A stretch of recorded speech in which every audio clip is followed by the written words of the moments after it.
Nais niyang maligtas ang lahat ng tao at malaman ang katotohanan. Mapalad ang bumabasa at ang mga nakikinig sa sulat na ito kung tinutupad nila ang nakasulat dito, sapagkat ang mga sinasabi rito ay malapit nang mangyari. Sumainyo nawa ang biyaya at kapayapaang galing sa Diyos Ama at sa ating Panginoong Hesukristo.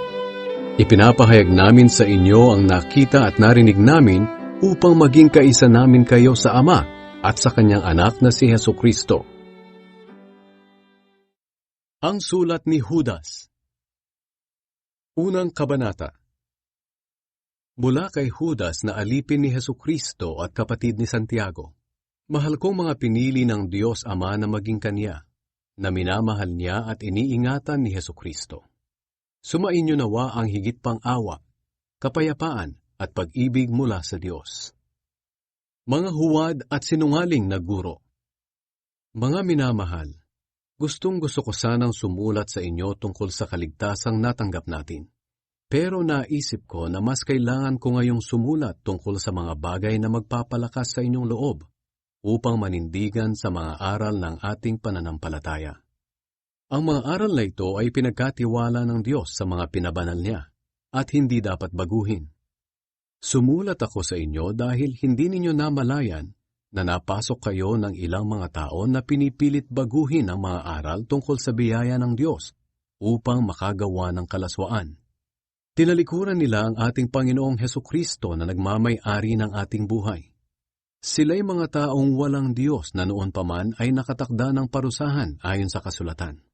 Kahit alam nyo na, gusto ko pa ring ipaalala sa inyo na kahit iniligtas ng Panginoon ang mga Israelita sa pagkaalipin sa Ehipto, sa bandang huli ay pinatay niya ang ilan sa kanila dahil hindi sila sumampalataya sa Kanya.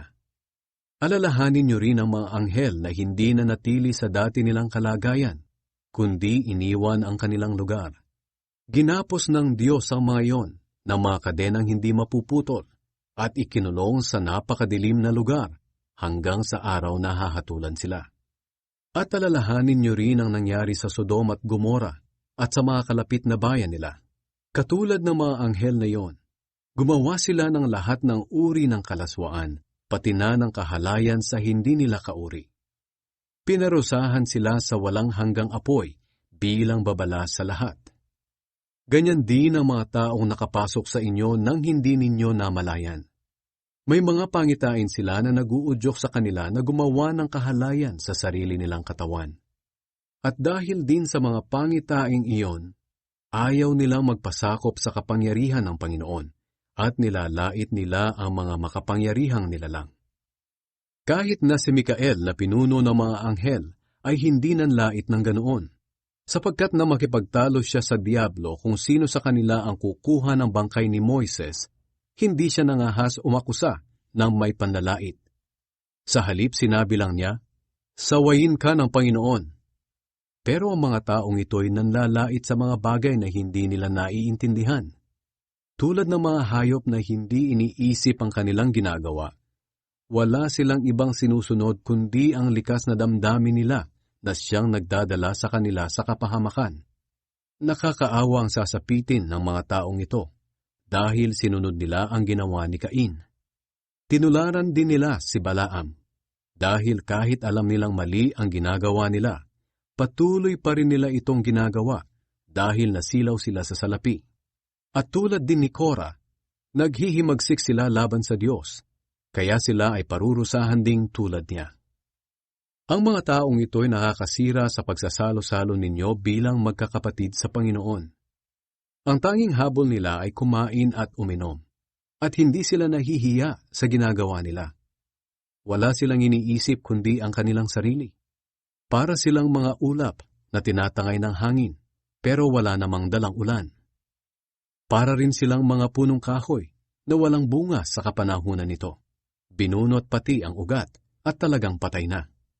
At kung paanong nakikita ang bula ng malalakas na alon sa dagat, nakikita rin ang mga gawa nilang kahiya-hiya. Para rin silang mga ligaw na bituin. Itinakda sila ng Diyos para sa napakadilim na lugar at mananatili sila roon magpakailanman.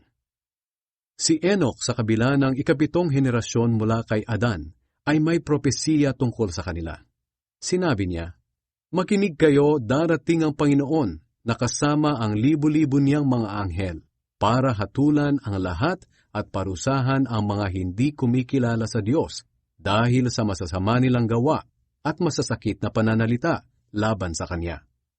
Ang mga taong ito na sumasalungat sa katotohanan ay mareklamo, mapagpuna, at ang tanging sinusunod ay ang masasamang hangarin nila. Mayabang sila sa kanilang pananalita at nililinlang nila ang mga tao para makuha ang gusto nila. Mga payo at babala.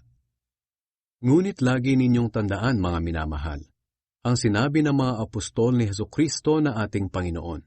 Sinabi nila, "Sa mga huling araw darating ang mga taong mapanlait na ang tanging sinusunod ay ang masasama nilang hangarin. Sila ang mga taong gumagawa ng paraan upang masira ang pagkakaisa ninyo. Makamundo sila at wala sa kanila ang banal na espiritu." Ngunit mga minamahal, magpakatatag kayo sa inyong banal na pananampalataya. Lagi kayong manalangin sa tulong ng banal na espiritu.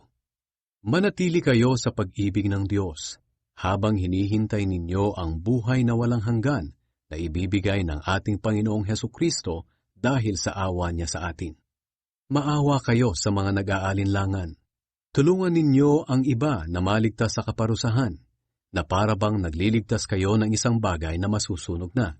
Maawa kayo kahit sa mga taong napakasama, pero mag-ingat kayo sa masasama nilang gawa. Kasuklaman ninyo kahit na ang damit nilang nadumihan ng kasamaan nila. Papuri at pasasalamat sa Diyos. At ngayon, purihin natin ang Diyos.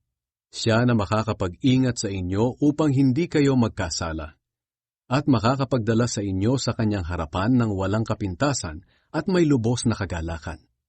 Siya lang ang Diyos at ating tagapagligtas sa pamamagitan ng ating Panginoong Hesukristo. Sa Kanya ang kapurihan, karangalan, kadakilaan at kapangyarihan, mula pa noong una hanggang ngayon at magpakailanman. Amen.